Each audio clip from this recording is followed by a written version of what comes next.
ఈ మధ్యకాలంలో నన్ను మెడబెట్టుకుని అవమానకర రీతిలో అవమానిస్తూ తెలుగుదేశం పార్టీ బయటికి గెంటేసింది. అటువంటి పరిస్థితుల్లో నన్ను ఆత్మీయంగా ఆలింగనం చేసుకుని ఆయన హక్కును చేర్చుకున్నారు. దానికి జీవితాంతం నేను ఆయన రుణపడి ఉంటాను. ఎందుకంటే చాలా అవమానకర రీతిలో నన్ను గెంటేశారు. నేను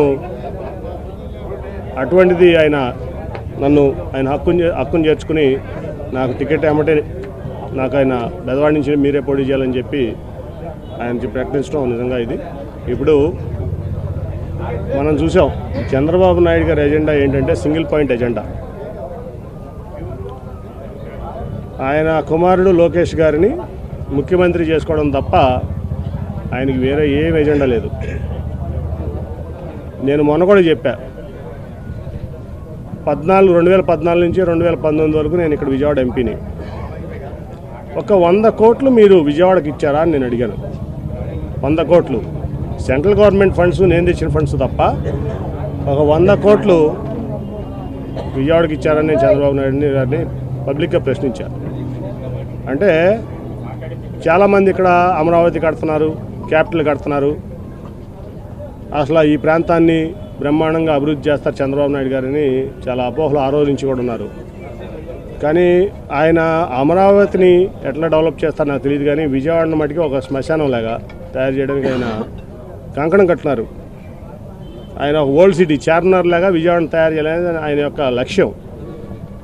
ఎందుకో కానీ నాకు తెలియదు, విజయవాడ అంటే ఆయనకి చాలా చిన్నచూపు మొదటి నుంచి కూడా. ఇక్కడ ప్రజలన్నా విజయవాడ అన్నా ఆయన చాలా చిన్నచూపు.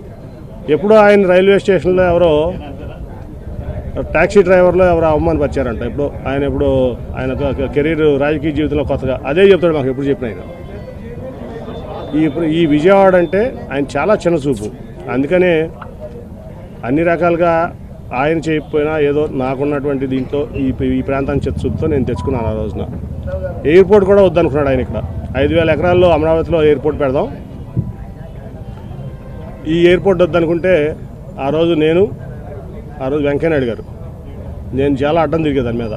ఈ ఎయిర్పోర్ట్ ముందు పూర్తి చేయండి, తర్వాత 5,000 ఎకరాలు పూర్తి చేద్దామంటే వెంకయ్యనాయుడు గారు, సుజనా చౌదరి గారు మరి నేను పట్టుబడితే ఆ రోజున ఆ ఎయిర్పోర్ట్ అయినా ఈ రకంగా 1,000 కోట్లు సెంట్రల్ గవర్నమెంట్ ఫండ్ వచ్చింది, రూపాయికి స్టేట్ గవర్నమెంట్ ఇచ్చింది లేదు. అంటే నేను ఈ ప్రాంతంలో రాజధానికి వ్యతిరేకం కాదు. నేను మొదటి నుంచి రాజధాని రైతులు నా దగ్గరికి వచ్చినప్పుడు కూడా చెప్పా, నేను ఈ ప్రాంతంలో రాజధాని ఉండడానికి వ్యతిరేకం కాదు. కట్టుకోండి రాజధాని. మీకు కృష్ణానది దాటిన తర్వాత మరి ఆ వారదవతల నుంచి కాజ వరకు మీకు కావాల్సిన సెక్రటరియేటో లేకపోతే కౌన్సిలో లేకపోతే అసెంబ్లీలో హైకోర్టులో ఇప్పుడు కట్టారు కదా, టీడీపీ ఆఫీస్ కట్టారు, డీజీపీ ఆఫీస్ కట్టారు. అలా కాజ బైపాస్ కాజలో కలుస్తుంది. కాజ నుంచి ఇక్కడ వరకు కట్టుంటే ఈ బయటికి బ్రహ్మాండమైన నగరం అయ్యేది 5 ఏళ్లలో. అది కట్టకుండా ఎక్కడో 55,000 ఎకరాలు 33,000 ఎకరాలు రైతులను మోసం చేసి వాళ్ళ రైతుల్ని రోడ్డు మీద పడేసి ఆయన ₹1 కూడా ఆవిడ గాజులు తీసి ఇచ్చింది, మా దగ్గర డబ్బులు లేవని చెప్పి. అమరావతి ఫండ్ అనమాట. వాళ్ళ రైతులు ఎకరానికి 10,000 వేసుకుని వాళ్ళు బాగు చేసుకుంటున్నారు. వాళ్ళు కోట్లు ఇబ్బంది పడుతున్నారు. అంటే నేను చెప్పేది ఏంటంటే, నువ్వు ఆ రోజున రాజధాని పెట్టాల్సింది కృష్ణానది వారధి దాటిన తర్వాత కాజ మధ్యలో నీకు కావాల్సిన left side 9H left side right side కట్టుకుంటూ వెళ్తే బ్రహ్మాండమైన గన్నవరం ఎయిర్పోర్ట్ నుంచి గుంటూరు వరకు ఈ ప్రాంతం బ్రహ్మాండం అయ్యేది. నువ్వు నీ అనవసరమైన ల్యాండ్ మాఫియాకి వెళ్లకుండా, ల్యాండ్ దీనికి వెళ్లకుండా నువ్వు పాత అమరావతి నుంచి తెనాలి వరకు మాస్టర్ ప్లానింగ్ ఇచ్చుకుంటే ఇవాళ బ్రహ్మాండంగా ఈ నగరం ఈ ప్రాంతం డెవలప్ అయ్యేది. కావాలని చెప్పి ఎక్కడో తీసుకెళ్ళి అమరావతిలో 33,000 ఎకరాల రైతులు మోసం చేసి, నేను మొదటి రోజు చెప్తున్నా, వాళ్ళు చెప్పడం కాదు. నేను ఫస్ట్ రోజున మా ఎంపీ కొనకళ్ళ నారాయణ గారు, నేను ఇంకెవరో 2 ఎమ్మెల్యేలు కూడా ఉన్నారు మాతో పాటు కారులో వెళ్తుంటే మోడీ గారు వచ్చిన రోజు శంకుస్థాపనకు ఆ రోజు చెప్పా, ఈ ప్రాజెక్టు 30 ఏళ్ళున్నా పూర్తి అవ్వదు, ఎట్టి పరిస్థితులు అవ్వదు, ఇది అయ్యే ప్రాజెక్ట్ కాదు. ఎందుకంటే ఈ ప్రపంచంలో ఏ రాజైనా కోట కట్టాడు కానీ నగరాన్ని నిర్మించిన రాజు లేడు. వాటి వరకు కోట కట్టుకున్నాడు, కోటలో కావాల్సినటువంటి సెక్రటరియేట్లో లేకపోతే ఏదో కట్టుకున్నాడు తప్ప ఎవరో కూడా నగరాన్ని నిర్మించిన రాజు లేడు ఇంతవరకు. కాబట్టి అనవసరంగా ఏదో షాజహాన్ తాజ్మహల్ కట్టాడు కాబట్టి ఆ పేరు వచ్చింది.